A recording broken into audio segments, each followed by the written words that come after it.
All right, what's going on YouTube? We're gonna be throwing a full pack of brisket into the smoker this time. This is what it looks straight out of the bag. Now this piece of meat here comes from Costco.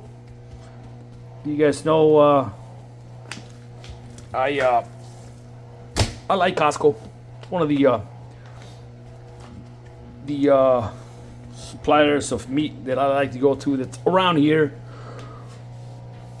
Paid about $70 for this one. It's about 13 pounds, I think. So any math majors out there maybe watching this video, you guys do the math. I think so. Anyways, I paid like $71 for it. We're gonna go ahead and trim this bad boy up. Got my 6-inch trimming knife here, and remember guys, this trim here for this brisket, it's you know, everybody, you know, I've had some people ask me, hey man, do a video about trimming the brisket. Sorry, biscuit. I don't want you guys to overthink this thing. This is backyard barbecue, guys. Unless you guys are doing it for competition, then that's a whole different story. But I don't like to get too much into it. Obviously, you guys see this fat cap right here. This thing's got to go. Most of it, all this stuff right here, guys. Take my knife here and take that. I'll spend some time on this silver skin right here. All this stuff here. Obviously, the more you take off, the better it'll be. But I don't mean to say better as far as taste. The bite might be a little better, but it's not gonna hurt you any. You could leave it alone if you so desire. It's not gonna hurt it anything. This is just, you know, I mean, it's recommended that you take some of this stuff off, most of it off. You know,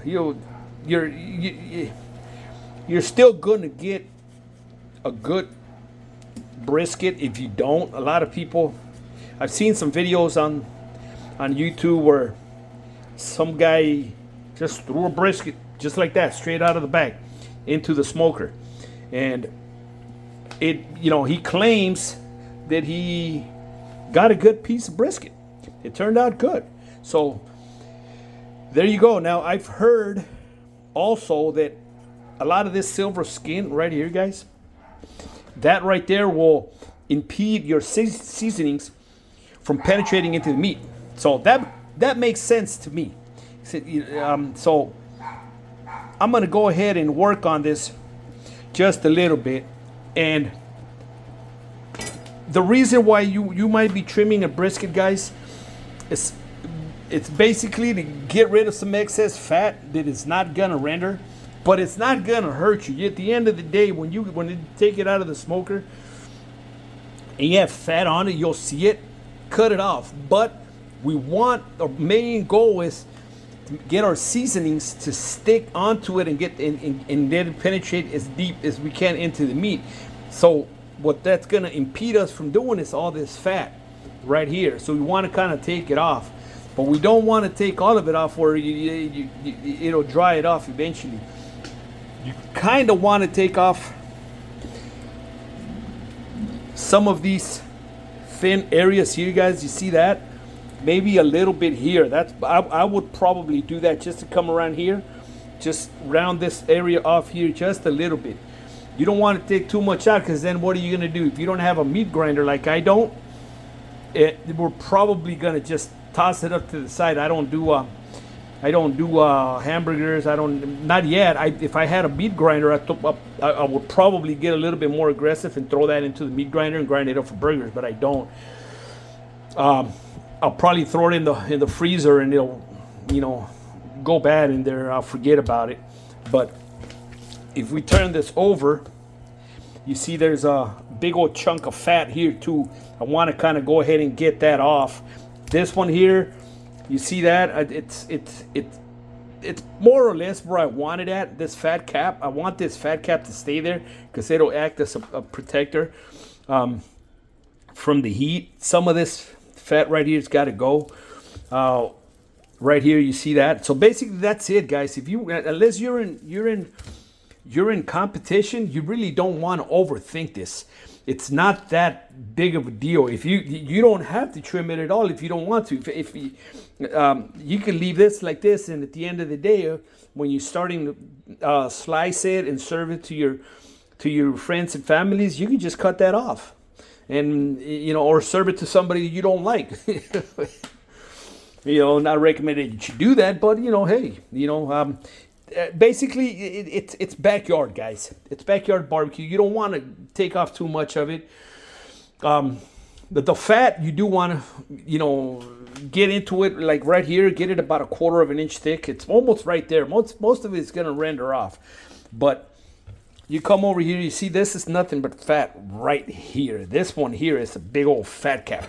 If you guys can see that right there.